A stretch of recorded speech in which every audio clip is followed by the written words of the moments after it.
Hello everyone, this is Rupali. I welcome you all from the core of my heart in my channel Ascension. One of the burning question, क्या करना चाहिए अगर twin flames किसी और relationship में है? क्या होता है इसका मतलब? ऐसा होता ही क्यों है? और आपको इसमें क्या करना चाहिए और क्या नहीं? इसको स्टेप बाय स्टेप जानने की कोशिश करेंगे। पर उससे पहले आप सभी से मेरा रिक्वेस्ट है कि सभी की जर्नी एक सी नहीं होती। प्रोसेस और स्टेजेस सेम होता है पर जर्नी अलग होती है। और ना ही सभी twin flame couple same strata में होते हैं। कोई ट्विन फ्लेम अपने जर्नी में बहुत आगे लीड कर रहे होते हैं, तो कोई ट्विन अभी मिडवे तक ही आ पाए हैं और कोई twin flame couple newly enter किए हैं इस जर्नी में। However, twin flames being in other relationship is so incredibly common, but it comes up so often. साथ ही साथ ये सिचुएशन इमोशनली बहुत पेनफुल होता है। आपके ट्विन का किसी और के साथ रिलेशनशिप में देखना ये पेनफुल बिल्कुल होता है। आइए जानते हैं क्या कारण है ट्विन का दूसरे रिलेशनशिप में जाने का। तो सबसे पहले कोई एक वजह बता पाना यहाँ मुश्किल होगा। इसके कई रीजंस हो सकते हैं, बट एक बात जान लें, वजह चाहे जो भी हो, उनका इंटेंशन आपको हर्ट करना बिल्कुल भी नहीं होता। उनको अपनी सिचुएशन का खुद ही नहीं पता होता कि वो किस रास्ते पर चल पड़े हैं। अब कुछ रीजंस भी बताना यहाँ ज़रूरी हो जाता है ताकि आपको मैं क्लैरिटी दे सकूं। तो फर्स्ट रीज़न ये है, डीएम इस ट्विन फ्लेम जर्नी के बारे में बिल्कुल अनजान होते हैं। डीएफ से मिलने वाली बेपनाह प्यार को वे समझ ही नहीं पाते। शक करना उनका नेचर होता है, क्योंकि इतना प्योर अनकंडीशनल लव को कभी उन्होंने एक्सपीरियंस ही नहीं किया होता, जिससे वो इस सिचुएशन से निकलने के लिए 3D बेस्ड लव बॉन्डिंग में इंडल्ज हो जाते हैं। सेकेंड रीज़न, डीएफ से मिलने के बाद कुछ डीएम को सोल शॉक लगता है। जैसे डीएफ को डीएम से मिलने पर एक अनजाना सा डर लगता रहता है कि कहीं वे इस रिश्ते को खो न दें। ठीक उसी तरह डिवाइन डीएम को भी उनके एंगल से सोल शॉक देते हैं कि कहीं वो अपने को खो ना दें आपको पाकर। कहीं उनकी आइडेंटिटी, उनकी पोस्ट, उनकी पोजीशन या डोमिनेटिंग नेचर को कॉम्प्रोमाइज़ ना करना पड़े। ये डर डीएम को बहुत सताता है। थर्ड रीज़न हो सकता है कि डीएम अगर स्पिरिचुअली अवेयर हैं इस जर्नी को लेकर, लेकिन उनको समझ नहीं आ रहा होता कि जिस पर्सन से वो डील कर रहे हैं वही उनकी डीएफ है। ऐसे में चांसेस हो जाता है कि वो किसी दूसरे रिलेशनशिप में चले जाएं।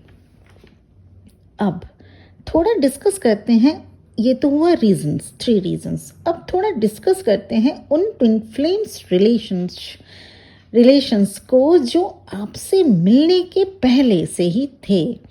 मीन्स मैरिड ट्विन या already committed with someone. Twin flame journey से पहले ही उनकी या शादी हो रखी थी या वो किसी से कमिटेड थे। इस टाइप की सिचुएशन मोस्ट कॉमनली देखने को मिलती है। It's never going to be an easy situation. ये भी पॉसिबल हो सकता है कि ट्विन किसी लविंग सोलमेट टाइप पार्टनर से मैरिड हो, और ऐसा इसलिए होता है क्योंकि ऐसा सोल कॉन्ट्रैक्ट वो करके आते हैं। ऐसे सिचुएशन में हार्मोनियस रियूनियन ही पॉसिबल होता है दोनों ट्विन का। अगर आप अपने ट्विन से उनके मैरिज के बाद मिले हों या आपके मैरिज के बाद आपको ट्विन फ्लेम जर्नी मिली, तो ये बिल्कुल भी ज़रूरी नहीं है कि आपके ट्विन के साथ रियूनियन हो ही नहीं सकता। ऐसे सिचुएशन में रियूनियन होता है। As well it is a time to move slowly and cautiously. so nobody gets hurt by mistake. यहाँ आपको समझना होगा कि वो आपके ट्विन के लाइफ में पहले से ही था या थी, तो ऐसे में आपका हेस्टी डिसीजन और बिटरनेस टुवर्ड्स थर्ड पार्टी आपके रीयूनियन को परमानेंटली इफेक्ट कर सकता है। इसलिए आपको कोई भी ऐसे स्टेप नहीं लेने चाहिए जिससे आप अपनी और इस जर्नी की डिविनिटी को खो दें, क्योंकि जो पहले से ही है वो आपके आने के बाद जा नहीं सकता, और वो भी तब जब दोनों का रिलेशनशिप सोलमेट टाइप हो, दोनों में बॉन्डेज बहुत अच्छी हो और उनके बच्चे भी हों और उन दोनों की मैरिड लाइफ काफ़ी समय से हो। ऐसे में उनके साथ आपके ट्विन का अपने स्पाउस के साथ डिटैच होकर आपके साथ रियूनियन या शादी करना थोड़ा मुश्किल हो जाता है। अब ऐसे रिलेशनशिप को डिस्कस करते हैं। ये हो गया एक टाइप का रिलेशनशिप। अब अनदर टाइप के रिलेशनशिप में आते हैं जो आपके आने के बाद ट्विन ने बनाए। यस, बिल्कुल पॉसिबिलिटी होती है your twin can choose other persons over you. दूसरे पर्सन को चूज करने में ट्विन का रीजन होता है, और ये भी पॉसिबल है कि वे आपसे डिस्कस किए भी हों। आपके साथ जब उनका मिलना जुलना होता था वो आपसे डिस्कस किए भी हों। तो रीज़न क्या है? I don't deserve you. हो सकता है ऐसा आपके ट्विन ने आपको कहा हो, या I am not ready for commitment, या ये भी हो सकता है कहा हो मेरे घर वाले राजी नहीं होंगे, and the list goes on. ऐसा कुछ हो सकता है आप लोगों में बात हुई हो। ऐसे में समझने वाली बात होती है कि अभी भी कुछ हीलिंग बाकी है करना, नहीं तो ये आपके जर्नी का पार्ट है, क्योंकि आपके ट्विन का उस पर्सन के साथ कार्मा जुड़ा हुआ है और आपको और उनको अपनी इंडिविजुअल हीलिंग करनी होगी। तो ऐसे में ये सिचुएशन डिवाइन ने आपको दे दिया होता है। In this type of situation you should not intervene in divine plan, क्योंकि अगर आप कुछ ऐसा करते हैं तो आप अपने को गॉड की नज़रों में गिराते जाते हैं। आपको गॉड पर छोड़ देना ही होगा, नहीं तो आप ज़्यादा हर्ट हो जाएंगे। हमेशा याद रखिएगा, भगवान के प्लान के आगे हम इंसान की कभी नहीं चल सकती।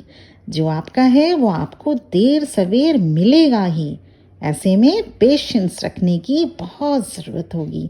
ट्विन फ्लेम जर्नी ही पेशेंस वाली ही जर्नी होती है। अगर पेशेंस है तभी ये जर्नी आप नेविगेट कर पाएंगे।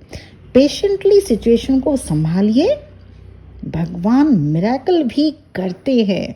Please don't scream at the universe out of frustration.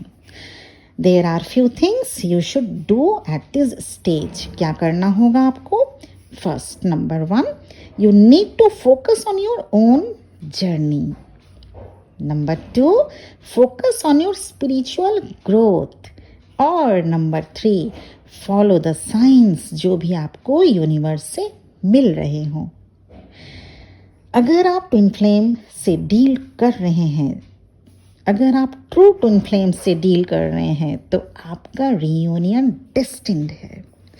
आपका रीयूनियन या हार्मोनियस रीयूनियन डेस्टिन्ड है, अगर आप ट्रू ट्विन फ्लेम से डील कर रहे हैं। तो आज का मेरा वीडियो यहीं पे ख़त्म होता है। मैं उम्मीद करती हूँ आपको थोड़ा क्लैरिटी मिली होगी।